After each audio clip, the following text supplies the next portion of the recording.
Hi, I'm Bill Schmidt. Welcome to 30 Minutes. Today, we're going to divide our show into two parts because of the subject matter. It's called The Incredible Shrinking Middle Class. Yep, that's you and I. And it's something that's been very topical in the news. It's so topical, in fact, that Janet Yellen, who is the chairwoman of the Federal Reserve Bank, just recently addressed the issue of income inequality. This is what she said. Income and wealth inequality are near their highest levels in the past 100 years, much higher than the average during that time span and probably higher than for much of American history before then. Okay, I think it is appropriate to ask whether this trend is comparable with the values rooted in our nation's history, among the high values Americans have traditionally placed on equality of opportunity. Is she right? Is it that serious? Well, I did a little research and I came up with some numbers, excuse the statistics, that I printed in one of my latest columns on income inequality. And this is what I found out. Last month, the Census Bureau found that the highest 20% of households earned 51.1% of all income last year. That's the biggest share on record since 1967. The share earned by middle-income households, you and I, fell to 14.3%. That was a record low. From 1979 to 2007, incomes of the richest 1% of Americans soared 275%. That same 1% earned 23.5% of all the income in the United States. That's the largest since 1928. At that rate, the rich are 288 times richer than you and me. Is it serious? Yeah, I think it's serious. We've experienced 30 years of rising income inequality in this country. Okay, as I said, 20% of households own 51% of all income. Now, at the same time, in the same 30 years, 15% of Americans now live below the poverty line. That's 46.2 million Americans have been left out of society. And since 2000, poverty among Americans has risen 46%. And if it wasn't for unemployment benefits and Social Security, many, many more would have fallen into poverty. How bad is it? You're not going to believe this, but the inequality gap today, okay, is larger than in 1774. That's right, 1774. I'll even go back. According to scholars, in ancient Rome, the top 1% controlled 16% of the empire's wealth. Today, in America, that same 1% controls 41% of all wealth.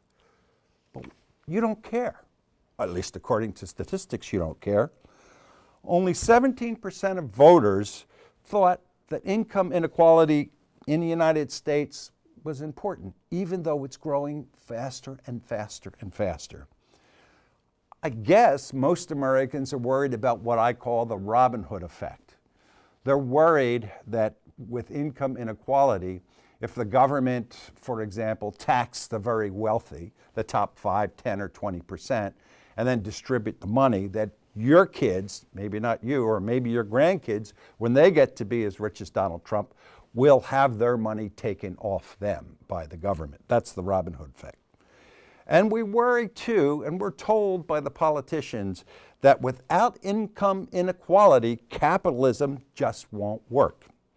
Therefore, it's un-American to even think that we should do something about income inequality. And besides, aren't the politicians always telling us that we're still the richest country in the entire world? So what are you complaining about? Well, let's go to this statistic about the richest country. I've heard that since I was a kid. What are they talking about? Well, they're talking about gross domestic product. What is gross domestic product? Excuse me for the lingo.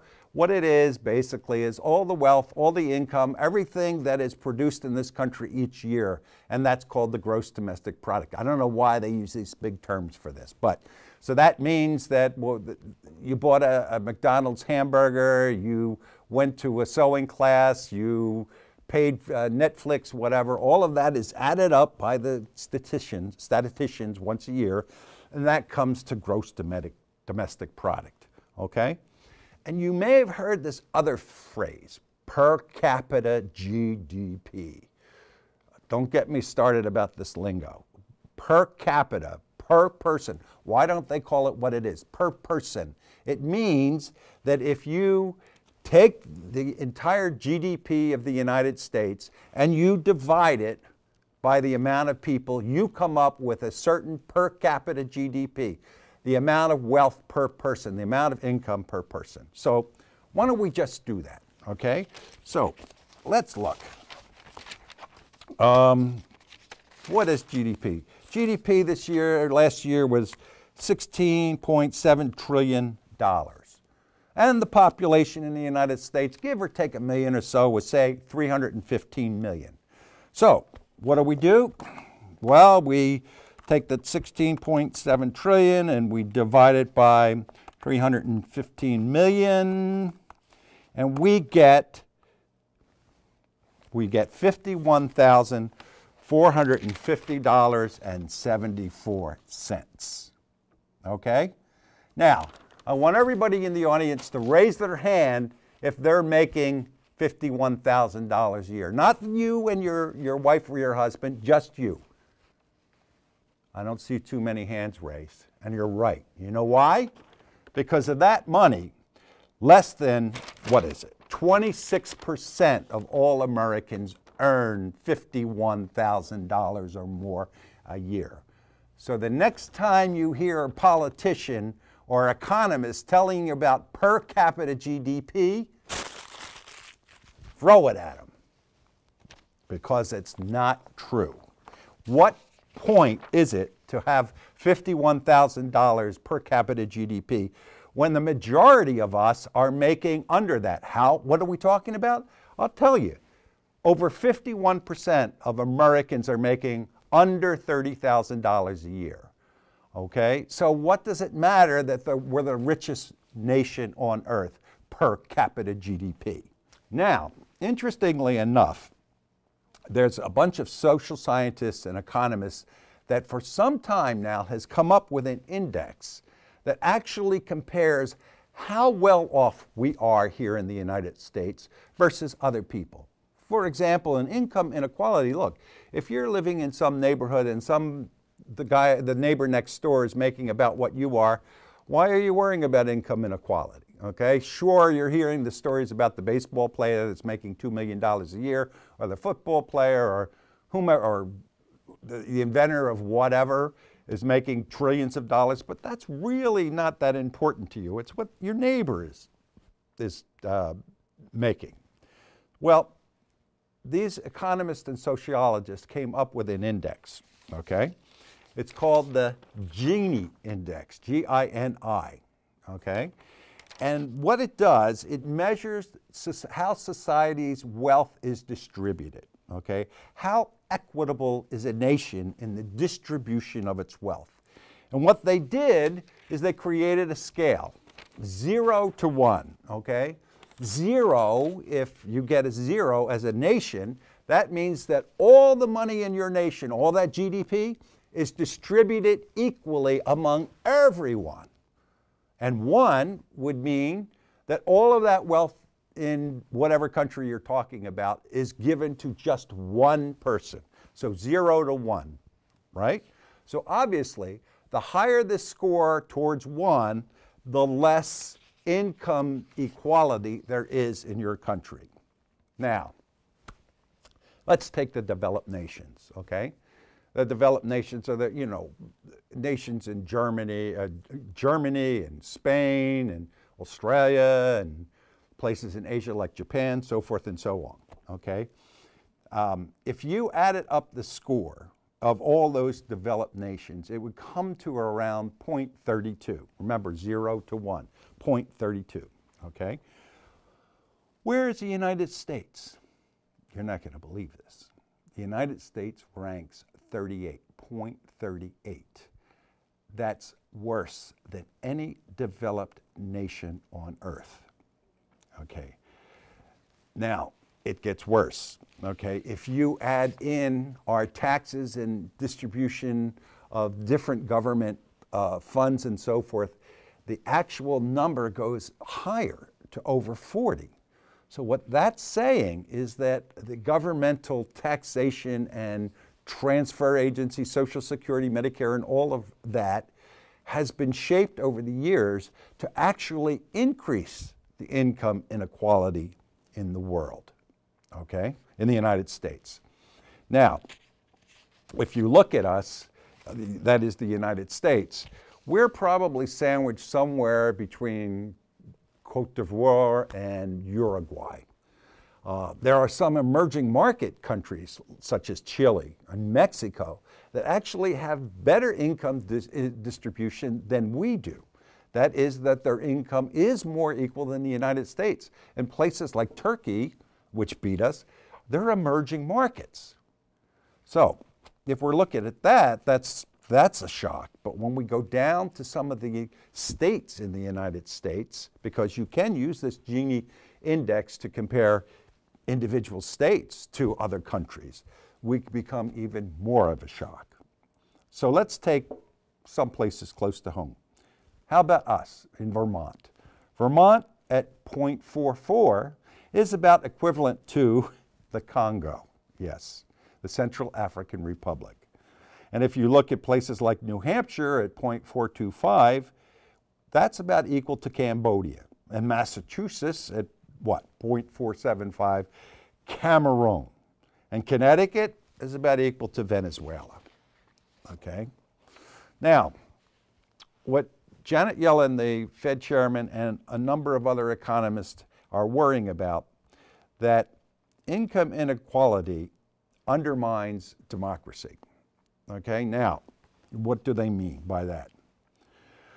When we have GDP growing, as we do now, okay, without income equality, okay, the majority is no better off. And in fact, they start to leave the system. It's one of the problems with the unemployment rate now, is that a number of people have just given up looking for work. As our well-being as a nation begins to decline, and as we begin to compare ourselves, not with our neighbor, but with other countries, okay, it starts to affect up here and in here.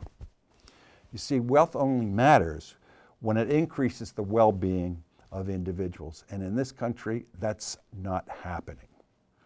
So what happens to individuals who earn less and less and less and less? They start giving up their stake in society, the incredibly shrinking middle class. In other words, the middle class had been the great bulwark of this country for years and years and decades. Okay, that is starting to crumble. We're less committed to the political system. You hear all the time that the politicians cry that the voter registration is down, that less and less people are voting, that our young are no longer voting, or voting in less and less numbers. That's also part of income inequality. And then, if this continues, there's an increasing disregard for law and order. Okay, now we haven't seen that in this country. We're fairly law-abiding. However, as time goes by, a lot of sociologists and economists do worry about that as well. And we've seen it before. We've seen it in many other countries where this is concerned. Now,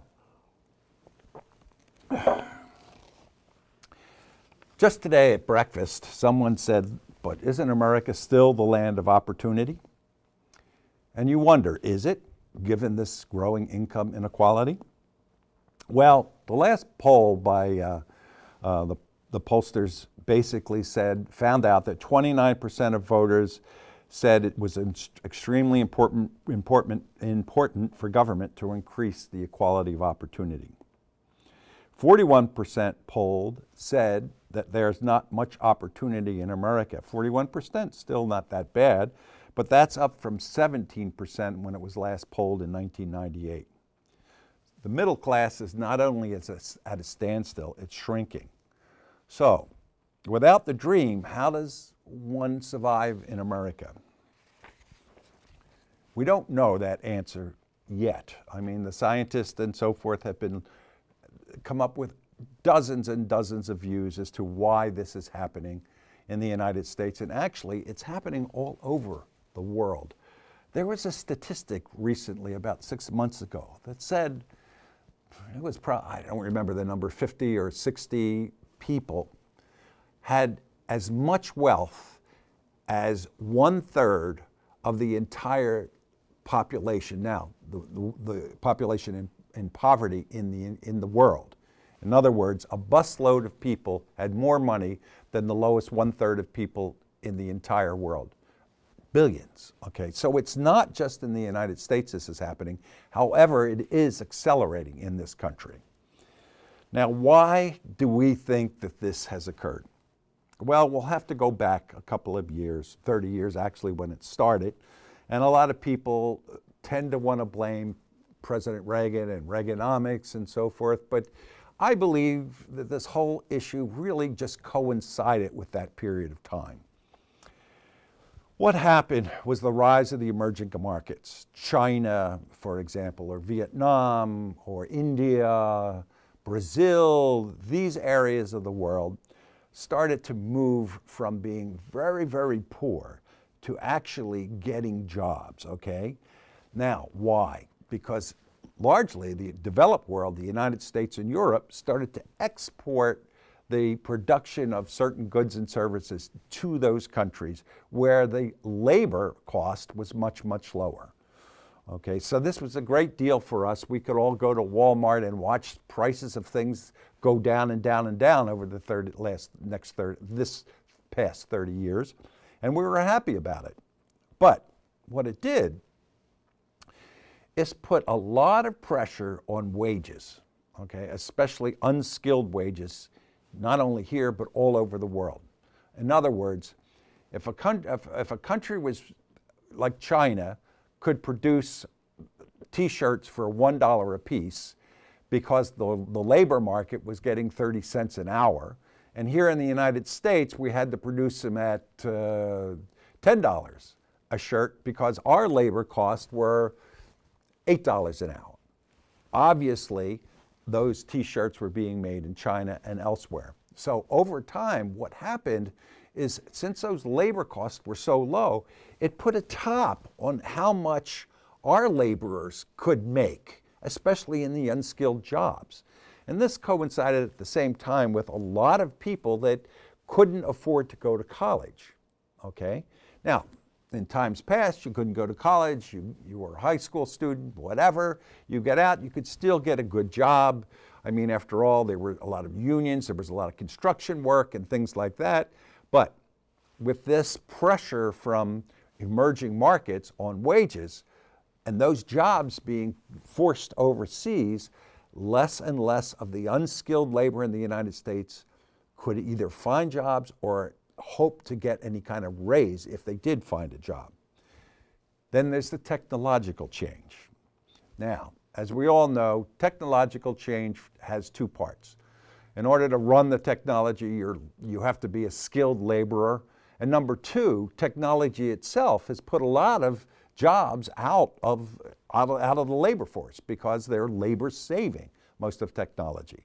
So that's also tilted the scale from unskilled labor in the United States to highly skilled labor in the United States.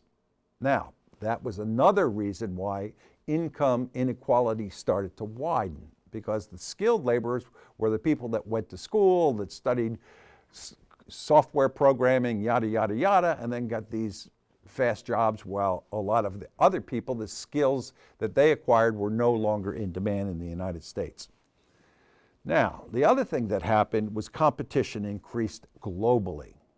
And so all eyes, instead of being focused on building jobs and hiring people here, the world sort of exploded.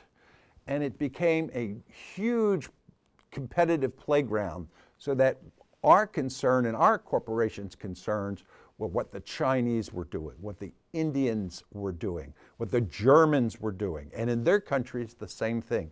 How are we going to compete against the United States? So global competition, largely because of technology, exploded. Well, what happened was that the regulations of the United States started to be focused more on global competition and less on domestic competition. So, what did that mean? Okay, well, one of the things it meant was too big to fail that we all recognized in 2008 and 2009.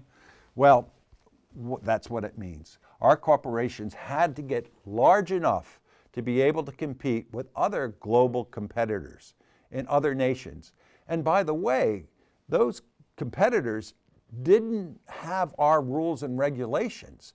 In some of those countries, there were no rules and regulations. So what really happened, because of the pressure of global competition, was that our regulatory environment, our government's regulations on those companies changed to their benefit, all right? Whereas the domestic competition's regulations and rules didn't change. So what you started to see is less and less competition at home, more and larger corporations buying up others to get big enough to compete on a global basis. And that's really what has happened to capitalism over the last 30 years. It's not your daddy's capitalism. And don't believe it will ever come back. Now, as a result of that, we all know that labor, our bargaining power, has decreased. I don't recall what the height of the labor movement in the United States, actually how many people were employed in unions, but we all know that that has dropped dramatically. And as a result, our ability to compete for wages has also dropped with it. And our labor competition is just like those big corporations. We're competing with what that laborer is making in China or in India. Now, yeah, we're making more, okay, but we're not getting those wages because they're not getting wages either, and their wages are not going up nearly as much as ours. So, bigger is better in global competition now. The status quo here in the United States, meaning let's not rock the boat, let's keep it where it is, let's keep these corporations as they are, bigger and bigger and bigger. That means to them, they don't have to worry about competition here at home. That gives them strength and stability when they're competing overseas. And they have all the capital they need. So, the rules of the road now favor those big domestic corporations that compete overseas. And what that means for us is we're sort of left in the dust. Now, next week, we're going to be talking about what this means to you and me, and maybe some solutions as to how we can turn this around. So stay tuned. Thanks.